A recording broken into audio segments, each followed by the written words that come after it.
Ես այսօր մեկ գավաթ սուրճի եմ հրավիրել Հայաստանի հայտնի պլաստիկ վիրաբույժներից մեկին,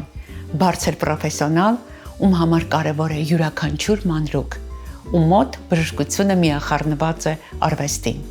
ով ստեղծում է ոսկերչական աշխատանքներ, որոնք շատ հաճախ փոխում են ոչ միայն արտաքինը, այլև ներքին աշխարհը։ Բեգդարյան բժշկական կենտրոնի դիմացնոտային եւ պլաստիկ վիրաբուժության բաժանմունքի ղեկավար Հայկ Բախշյան։ Սկսեցինք։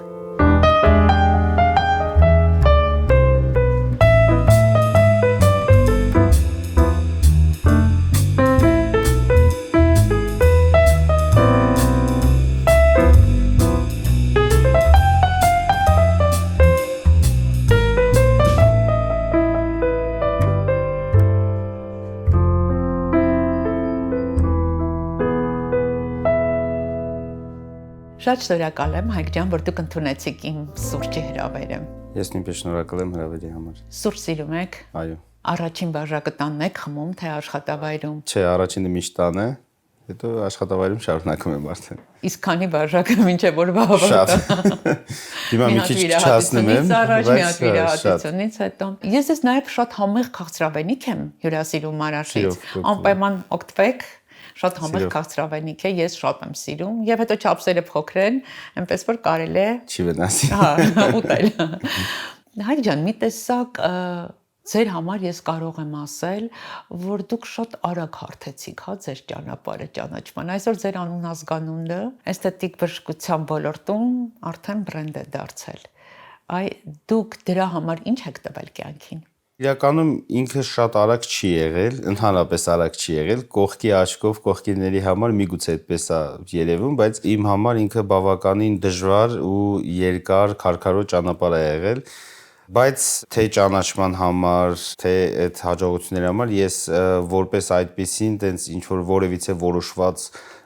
բաներ չեմ արել։ Ես շատ եմ սիրել իմ աշխատանքը, փորձել եմ մաքսիմալ լավ անել, իսկ մնացածը արդեն գնացել է իր ճանապարհով։ ավտոմատ ստացվել է։ Իսկ ինչ հատկանիշներ են պետք լավ էսթետիկ բժիշկ լինելու համար։ Դա բարձր պատասխանատվությունն է, ամենաառաջի տեղում, գրագիտությունն է, բայց պլաստիկ վիրաբուժության մեջ դրան գումարվում են նաև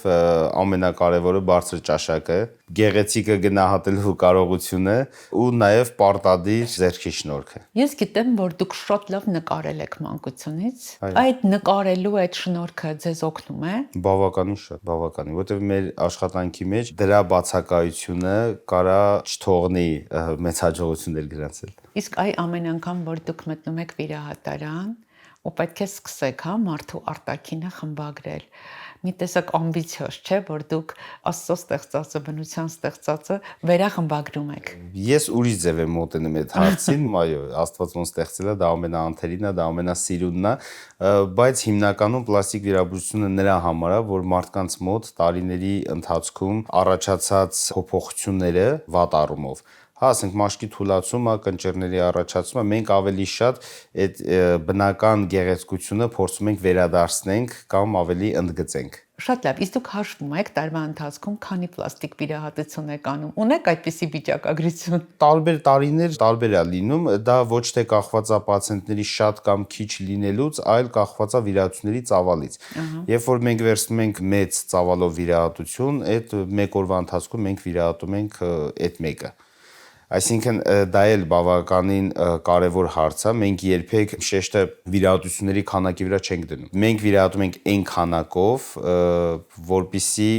բոլոր հիվանդները հավասարաչափ այդ ուշադրությունն ու վերաբերմունքը ստանան։ Իհարկե, պարտադիր, որտեղ հետ վիրահատական շրջանում կամ վիրահատության ժամանակ մենք չունենանք որևիցե բացթողում։ Իսկ դուք ունեք սիրելի վիրահատություն։ Այո։ Եվ որն է դա։ Ռեկոնստրուկտիվ ռինոպլաստիկան, այսինքն արդեն վիրահատված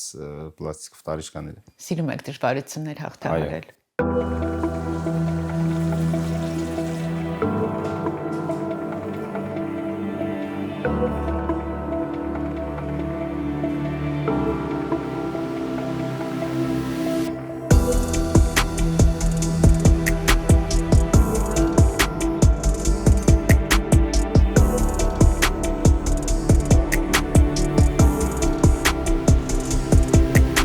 սկզբունքներ, որոնք պահպանում եք պացիենտ-բժիշկ հարաբերության ժամանակ։ դա ամենաառաջինը անկեղծությունն է, որովհետև մեր պացիենտները գալիս են, այսինքն բժիշկը չպետք է միշտ վիրահատությունից առաջ, երբ որ լինում է կոնսուլտացիա բան, մեծամասամբ մեր պացիենտներն սիրում են լսեն միայն լավ կողմերը,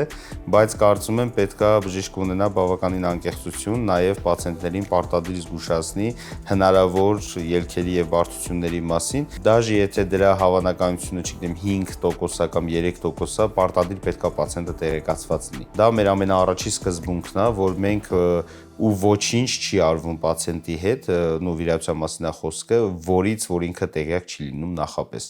Մենք նախապես զգուշացնում ենք, դաժե եթե կա տարբերակներ, օրինակ երկրորդային ռինոպլաստիկաների ժամանակ, որ մենք կարող ունենանք աճառի խնդիր, կարող է գնանք կողաճառի տրանսպլանտացիայի կամ մաշկի դեֆեկտ կարող առաջանա։ Դաժե եթե դրա հավանականությունը շատ քիչ է ու մենք վստահ ենք, որ դա չի լինելու, մենք միևնույն է պացիենտին նախապես զգուշացնում ենք, որ խնդրի առաջ չկանգնենք։ Դուք շեշտեցիք երկրորդային ռինոպլաստիկան, այնց հետաքրքիր է, դժվար չէ ուրիշի փչացրած աշխատանքը նորից հանձն առնել եւ վերականգնել եւ գեղեցկացնել։ Բավականին դժվար է, քանի որ երկրորդային ռինոպլաստիկայի ժամանակ լինում է դեպքեր, երբ որ անատոմիան ամբողջությամբ խեղված է լինում։ Այսինքն մենք պետք է նորից անատոմիա ձևավորենք մարդու մոտ, նոր արդեն մտածենք ֆորմա ստանալու մասին, հա, ինչ արդյունք է պացիենտը ակնկալում, բայց միևնույն ժամանակ ինքը բավականին հետաքրքիր աշխատանք է։ Դրա համար դա ինձ գրավեց ու մենք ավելի շատ խորացանք հենց երկրորդային ռինոպլաստիկաների ժամանակ։ Այսօր մեր վիրահատությունների մոտ 90%-ը, տեսեք ինչ թիվ եմ ասում, արդեն վիրահատված քթերն են։ Երկրորդ, երրորդ, չորրորդ։ Իսկ եղել է այդ 90%-ի մեջ 1 կամ 2 դեպք, երբ քիթը եղել է նորմալ վիրահատված, բայց խնդիրը եղել է հոգեբանական, թվացել է պացիենտին, որ այն իրեն չի սազում։ Այո, ու պարտադիր չի, որ պացիենտը ունենա խնդիր իր արդեն իսկ վիրահատված քթի հետ, որ նոր դիմի երկրորդային վիրահատության։ Որովհետև մենք բավականին շատ ունեցել ենք պացիենտներ, որոնք օրինակ, չգիտեմ, 5-10 տարի առաջ վիրահատել են իրենց քիթը ու այն ժամանակ ցանկացել են իրենց դեմքին համապատասխան ու բնական քիթ։ Հիմա իրենց ցանկությունը փոխվել է, ուզում են մի քիչ ավելի արհեստական քիթ կամ ուզում են ծայրը մի փոքր ավելի բարձր, պլաստիկ վիրաբուժության մեջ ցուցումը դա միայն արդեն իսկ առաջացած խնդիրը կամ խնդիրը չի։ Դա կարող է նաև լինի զուտ պացիենտի ցանկությունը։ Իրեն տեսնել այլ կերպ կամ ավելի գեղեցիկ։ Այո, նույն օրինակ աչքերի ձգումը երբ որ արվում է, դա չի արվում միայն տարիքային ցուցումով։ Դա արվում է, երբ որ պացիենտը ուղղակի ցանկանում է իր դիմագծերը փոխի։ Ու նույնը նաև երկրորդային պլաստիկաների ժամանակ, որովհետև ուրիշ բան է, երբ որ մենք նայում ենք օրինակ պացիենտի այդ ցանկությունը, որ ուզում է ֆորման փոխի, օրինակ իր քթի, ուզում է ավելի ուրիշ ձևի քիթ։ Դա ինչքանով է հնարավոր, ինչքանով է իր հյուսվածքները թույլ տալիս, որովհետև լինում է դեպքեր, երբ որ կարող է ընդհանրապես պացիենտը մեկ անգամ վիրահատված լինի, բայց ինքը լինի բավականին խնդիրներով։ Ու այդ ժամանակ եւս պացիենտին զգուշացում է նաև հնարավոր ելքերի եւ բարդությունների մասին։ Բայց ես այս բարդությունների մասին որ խոսում եմ, դա չի նշանակում, որ բոլոր վիրահատություններից հետո լինում են բարդություններ։ Ամբողջ աշխարհում այսպիսի բան կա, որ քթի վիրահատությունից հետո մոտ 40%-ը, այսինքն 100 քթից 40-ը, երբ որ ինքը գնում է նորից երկրորդ անգամ վիրահատվելու, ինքը նորմա է համարվում։ Մենք տարին 400-ից ավել մոտ 500 քիթ ենք վիրահատում ու կարող է, չգիտեմ, 2-ին 3-ին պետք լինի նորից անդրադառնալ կամ չէ։ Ուզում ասեմ, մեզ մոտ այդ բարդության հավանականությունը բավականին մինիմումի է հասցրած։ Ինչի շնորհիվ։ Քանի որ մենք ավելի շատ վիրահատում ենք արդեն իսկ վիրահատված քթեր ու դրա մեջ ունենք բավականին երկար տարիների փորձ, բոլոր մանրուքներին տիրապետում կարողանում պատկերացնել, որ բաց թողումը ինչի կարող է բերի ու դրա համար փորձում ենք մաքսիմալ այդ բաց թողումները չանել։ Այդ դեպքում շատ կարևոր է, որ դուք այցելուի հետ նախնական զրույցի ժամանակ բոլոր դետալները հստակեցնեք եւ ունենաք երկարատև զրույց, չէ՞։ Իհարկե դա պարտադիր է, որովհետև երկրորդային ռինոպլաստիկայի դիմող պացիենտների նույն հոգեբանական վիճակը մի քանի անգամ տարբերվում է, երբ որ մարդը դիմում է առաջի անգամ քթի պլաստիկայի համար ու ինքը շատ բաներ չի էլ պատկերացնում։ Իսկ երկրորդ անգամ դիմողի համար բավականին դժվար է նորից նույն ճանապարհը անցնել, դրա համար մենք մի քանի անգամ ավելի մեծ պատասխանատվությամբ ենք մոտենում այդ հարցին, որ գոնե այդ անգամ պացիենտը իր ցանկալի արդյունք ունենա։ Իսկ առհասարակ ինչի մասին եք դուք պացիենտների հետ զրուցում ձեր կաբինետում առաջին հանդիպման ժամանակ։ Մենք առաջինը լսում ենք մեր պացիենտի ցանկությունը, իր դիմելու պատճառը։ Նոր արդեն, երբ որ սկսում ենք հստակ խոսել վիրահատության մասին, մենք մեր կարծիքն ենք ասում կամ մեր առաջարկություններն ենք անում։ Եղել է, որ մերժեք այցելուին։ Այո, մեր պացիենտները պետք է հստակ հասկանան, որ մեր օրգանիզմի հնարավորություններն էլ անսահմանափակ չեն։ Կա հատված, որտեղ որ պետք է արդեն ստոպ լինի, չի կարելի էլ վիրահատել, չի կարելի էլ շարունակել։ Մեկ այդ դեպքերում է լինում, մեկ լինում է դեպքեր, երբ որ պացիենտի պատկերացրած այն ինչ որ ինքը պատկերացնում է կամ այն ցանկությունը, ինչը որ ինքը ունի,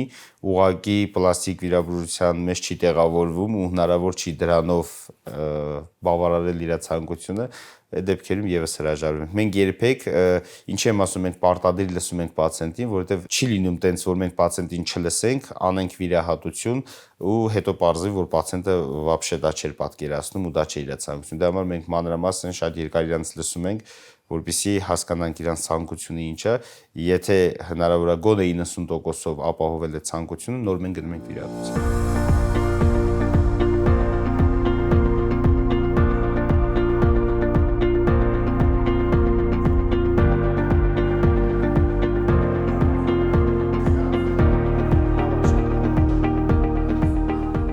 Հայկ, դուք այսօր ղեկավարում եք Բեգլարյան բժշկական կենտրոնի դիմացնոտային եւ պլաստիկ վիրաբուժության բաժանմունքը։ Ես որքան որ ձեզ գիտեմ, երբ դուք մեկ քայլ եք անում, ապա այդ քայլը դեպի առաջ։ Եվ դուք ընտրել եք քաղաքի ավանդույթներ ունեցող շատ լավ բժշկական կենտրոն եւ ստեղծել եք նախանձելի բաժանմունք, ինչի համար շնորհավորում եմ ձեզ։ Շնորհակալ։ Ինչ վիրահատություններ են կատարվում բաժանմունքում ու մի քիչ ներկայացրեք, հա, բաժանմունքը։ Մեր բաժանմունքը բավականին մեծ է, այսինքն բազմապրոֆիլ է, մեր բաժանմունքում կատարվում է եւ պլաստիկ վիրահատություններ ամբողջ ծավալով, այսինքն համ մարմին, համ դեմք, ունենք բավականին լավ բժիշկներ, կատարվում է լոր վիրահատություններ եւ նաեւ դիմացնոտային վիրահատություններ։ Բաժանմունքը ինչով է ինքը լավը, որտեւ նոր վերանորոգված է էսթետիկ մասը, հա։ Շատ սիրուն է, այդ ամենը մենք վայելեցինք, շատ սիրուն է, մնացած են նյուանսները, հա, տեխնիկական վերազինման եւ մնացած բաները։ Այո, ինքը բավականին, բացի տեսքը, ինքը նաեւ բավականին հարմարավետ ու ճիշտ միջազգային ստանդարտներով սարքված բաժանմունքը, ինչպես նաեւ արդեն վիրահատական բլոկը բավականին հագեցած նոր սարքավորումներով վիրահատարան ունենք, որտեղ որ վիրահատելու ժամանակ, աշխատանքի ժամանակ ոչ մի բանի պակաս ուղղակի չի զգացվում։ Իսկ ինչ է պետք վիրահատարանում, որ դուք ձեզ շատ հարմարավետ զգաք։ Ինչ է պահանջում վիրահատարանից եւ այնտեղ աշխատող թիմից։ Ամենաառաջինը իմ համար, որպեսզի կոմֆորտ ու վստահ լինենք մեր աշխատանքի մեջ, դա թիմն է, որը որ մենք ունենք բավականին լավ թիմ, բավականին լավ բժիշկներ, քույրեր ու նաեւ վիրահատարանի սարքավորումներն ու հագեցվածությունն է, որը որ կարծում եմ չի զիջում միջազգային ստանդարտներին։ Լավ զինված վիրահատարանը կարճացնում է վիրահատության ընթացքը։ Իմ համար զինված վիրահատարանը դա ամենաառաջինը նարկոզի ապարատն է, իր հագեցվածությունը, այն ինչը որ ապահովում է ուղղակի հիվանդի անվտանգ վիրահատական ընթացքը։ Իսկ մեր վիրահատությունները ավելի արագ, ավելի որակյալ ստացվելու համար դրանք գործիքներ են, որոնք որ պատկանում են ինձ, որոնք որ իմ գործիքային կազմն են ու դա ամենավերջինն է։ Ես գիտեմ, որ դուք ամեն ինչում եւ կյանքում եւ աշխատանքում սիրում եք ամենաշքեղը, ամենալավը եւ դրա համար ոչինչ չեք խնայում։ Եվ նաեւ գիտեմ, որ շատ հաճախ վերապատրաստվում եք, բաց չեք թողնում որևէ կարևորագույն իրադարձություն, որը կատարվում է աշխարհում ձեր նեղ մասնագիտության առումով։ Այո։ Վերջին անգամ որտեղից եք եկել։ Դուբայից մի քանի օրից էլի մեկնում եմ, հիմա Մոսկվա եմ գնում։ Հա, դուք վիրահատում եք նաև Հայաստանից դուրս։ Այ դրսում ինչ եք վիրահատում։ Նույն վիրահատությունները ինչ որ էստեղ։ Ահա։ Ուղղակի ավելի ուրիշ միջավայրում, ավելի ուրիշ թիմով, ավելի տարբեր երկրների մարդկանց հետ շփումը եւս հետաքրքրություն է։ Պացիենտները նույնն են իրենց պահանջներով։ Չի ասի։ Ես կարծում եմ, օրինակ մեր հայ պացիենտները խստապահանջն են, ամենապահանջկոտն են։ Մեր պացիենտների մեջ մի քիչ այդ միշտ բժշկին վստահելը ինչ որ չափով վերապահումով է լինում։ Մեր մենտալիտետից է գալի ավելի շատ, կարծում եմ։ Դրսի պացիենտները մի քիչ ավելի քչախոս են։ Իրենք եթե վստահում են բժշկին, ուղղակի հայտնում են իրենց ցանկության մասին, ինչ վիրահատություն են ուզում, բայց այնց մանրամասն չեն քննարկի, չեն պահանջի։ ամբողջ Google-ը սերտած Հա։ նախապես ունեցած հարցերով Իհարկե լինում են բազմաթիվ։ բացառություններ, այո, բայց հիմնականում այնտեղի պացիենտները ավելի բավարարվող են։ Այսօր Հայաստանում բժշկական туриզմը զարգացած է եւ բնական է, որ դուք նաեւ ունեք պացիենտներ արտերկրից։ Այո, գնալով ավելի զարգանում է, դեռ չէի ասի, որ տենց շատ զարգացած է, որովհետև Հայաստանում նու բժիշկների առումով չէ, մենք բավականին շատ լավ բժիշկներ ունենք, բայց ընդհանուր այդ բժշկական туриզմը կազմակերպելը մեզ մոտ մի քիչ ավելի կաղում է համեմատած այլ երկրների, բայց կարծում եմ մի քանի տարի հետո արդեն ավելի բարձր մակարդակի վրա կլինի։ Մեզ մոտ մեր վիրահատությունների մոտ 50%-ից ավելը, եթե ոչ ավելին, դրսից են, որի մեջ մտնում են եւ մեր հայրենակիցները, որոնք որ ապրում են դրսում, եւ նաեւ այլազգի պացիենտները։ Մենք իրանց համար ունենք նաեւ առանձին մոտեցման ձև, հա, իրենց նույն դիմավորելը, մենք ունենք խումբ, որը որ աշխատում է դրա վրա, այսինքն պացիենտներին դիմավորելը, ճանապարհելը, հիմնականում դրսից եկող պացիենտները իրան գալիս են վիրահատության մենակով, այսինքն մեր հայերի պես տենց ամբողջ ընտանիքով չեն գնում, մենակով են գալիս ու մենք իրենց ապահովում ենք թե իրենց խնամակալով, թե առաջի երկու օրը, երբ որ իրենք մենակ են լինում, իրենց անպայման գոնե քույրի հերթապահություն ենք սահմանում ու կարծում եմ մեր թեկուզ դրսից եկող պացիենտները իրանց շատ ապահով են զգում։ Պլաստիկ վիրաբուժության մեջ կա տարբերություն տեխնիկաների առումով, մոտեցումների առումով, զոնաների հետ, հա, կապված դեմք եւ մարմին։ Ես վիրահատում եմ միայն դեմք ու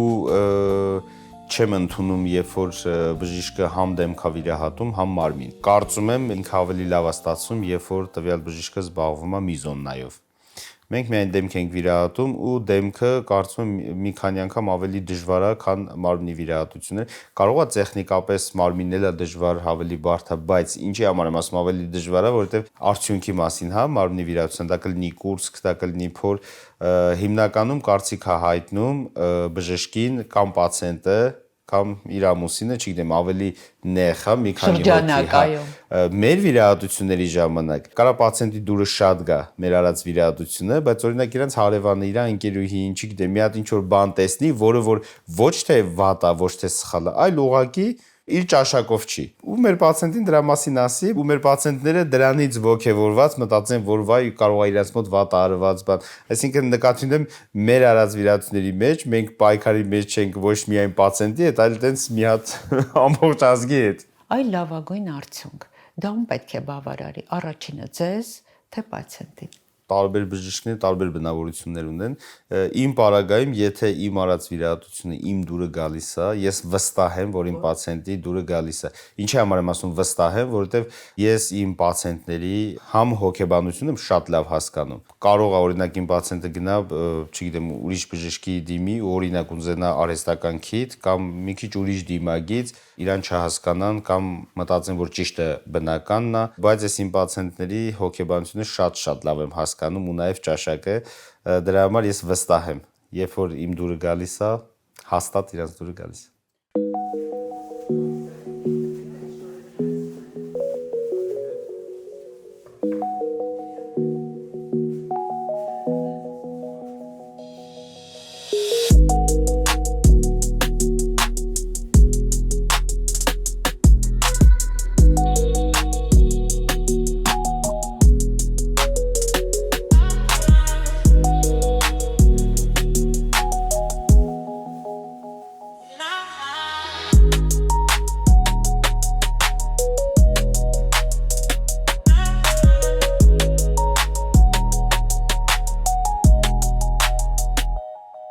Մենք կատարել ենք երկրորդային ռինոպլաստիկա, անելու պատճառը պացիենտի ցանկությունն է եղել, որովհետև իր մոտ ավելի բնական քիթ է եղել ու ինքը ուզում էր մի քիչ ավելի արհեստական, բարբիոտ, փոքր սիրուն քիթ։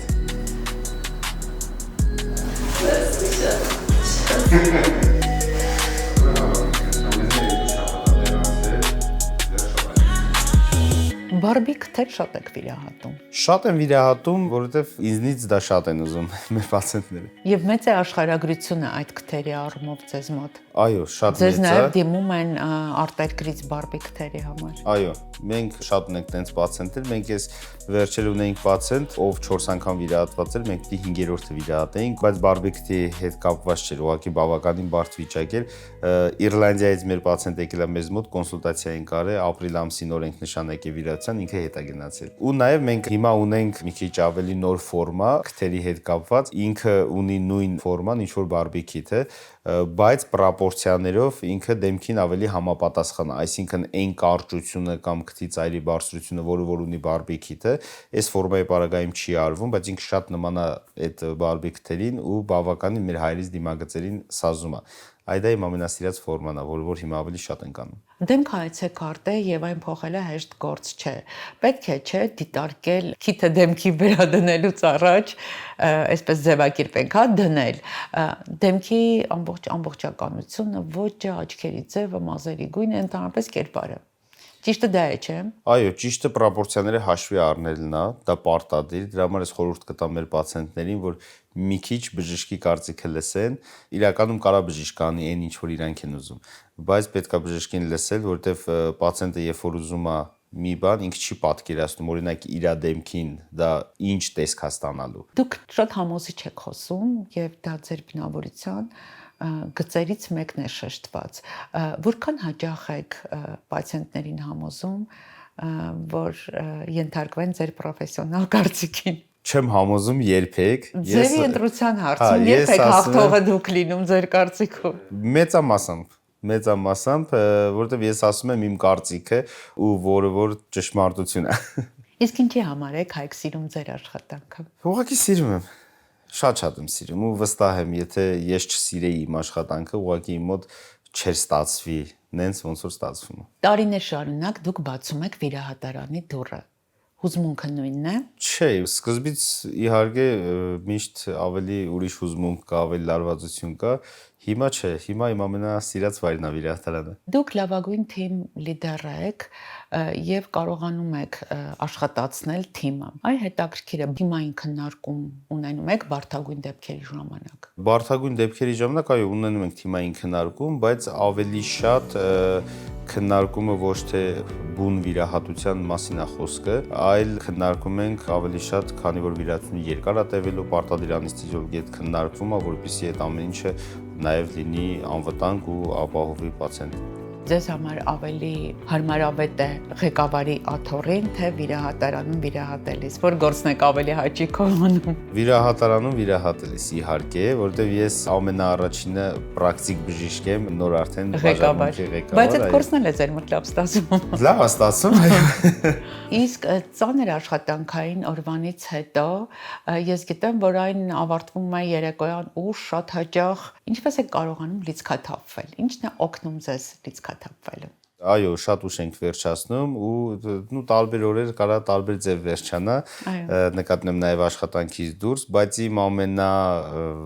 այն արմատական լիցքաթափման միջոցը դա իմ տղան ու իմ ընտանիքն է։ Շատ շնորհակալություն Հայկ ջան, իմ հրավերը ընդունելու համար, այս հետաքրքիր զրույցի համար եւ հիմա իսկապես ժամանակն է, տեղն է, որ ես Մարաշի այս շքեղ տուփը հատուկ տամ ձեր տիկնոջը, որովհետև իր մատը շատ խառն է ձեր բոլոր հաջողությունների ժամանակ եւ ես ամեն անգամ իրանից ժամանակ եմ խլում ավելյալ։ Շնորհակալ եմ շատ, ես նույնպես հրավերի համար, սենց լավ հանգիստ ջերմ մթնոլորտ ապահովելու համար, ես սա անպայման կփոխանցեմ։ Դեմ չեք, չէ, որ մեր հանդիպումն էլ ավարտենք կարճ բլիցով։ Չէ։ Առավոտը ինչով եք սկսում։ Սուրճով։ Առանց ինչի չեք պատկերացնում ձեր օրը։ Առանց իմ սիրելի աշխատանքի։ Գեղեցկությունը սուբյեկտիվ է թե օբյեկտիվ։ Օբյեկտիվ։ Մասնագիտության մեջ ամենակարևոր հատկանիշը։ Պատասխանատվություն։ Եթե բժիշկ չլինեիք, ինչ կլինեիք։ Բժիշկ։ Պացիենտների վստահությունը ձեռք եք բերել ինչի շնորհիվ։ Տարիների ընթացքում կատարած բազմաթիվ վիրահատությունների արդյունքներով։ Եթե հաղորդագրություն ուղարկեիք 18-ամյա Հայկին, ինչ կգրեիք։ Շտաբի մեծանալ։